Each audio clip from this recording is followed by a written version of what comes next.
Assalamualaikum warahmatullahi wabarakatuh.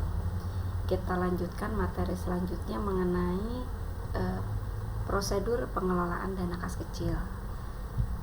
Jadi setelah kemarin kalian mempelajari mengenai jenis-jenis bukti transaksi, kali ini kita masuk ke tahap selanjutnya mengenai prosedur pengelolaan dana kas kecil. Kas kecil ini memang jumlahnya tidak terlalu besar, namun tentunya memerlukan pengelolaan agar tidak terjadi penyimpangan yang tentunya dapat menimbulkan kerugian. Ya, dalam prosedur pengelolaan kas kecil ini ada beberapa tahap. Yang pertama, pembentukan dana kas kecil, yang kedua, pengeluaran dana kas kecil, selanjutnya yaitu mengenai pengisian kembali dana kas kecil, dan yang terakhir mengenai pelaporan dana kas kecil. Ya, kali ini kita akan membahas mengenai pembentukan dana kas kecil. Tahapan apa saja atau bagaimana prosedur dalam pembentukan dana kas kecil.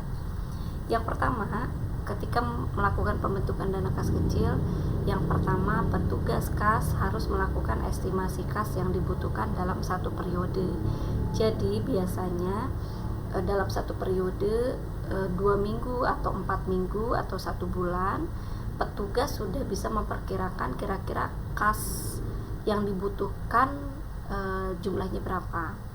Nah, setelah melakukan estimasi, ini biasanya juga tergantung kepada metode yang digunakan, nanti akan dilanjutkan pada bab berikutnya.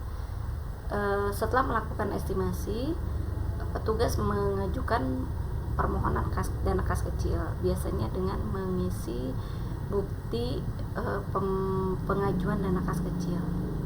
Nah, ketika melakukan permohonan kas kecil, perusahaan akan mencairkan dana atau cek di bank untuk kebutuhan dana kas kecil.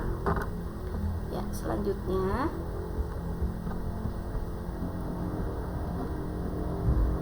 setelah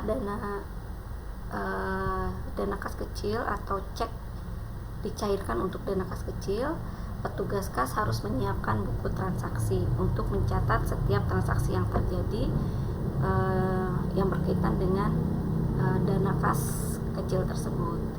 Lalu petugas juga harus menyiapkan form atau lembar pemasukan kas, karena ketika menerima dana yang sudah dicairkan oleh perusahaan, tentunya harus mengisi bukti pemasukannya.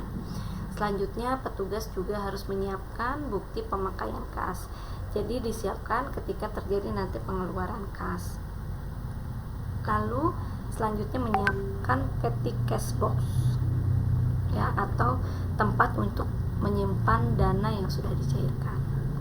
Nah, yang perlu diketahui dalam pembentukan dana kas kecil ini bahwa pengelola dana kas kecil dan pengelola dana kas besar atau dana kas pusat itu tidak boleh sama, jadi harus orang yang berbeda. Dan pengelola yang bertanggung jawab dalam mengelola dana kas kecil ini biasanya petugas khusus pemegang kas kecil atau seringkali disebut dengan kasir junior.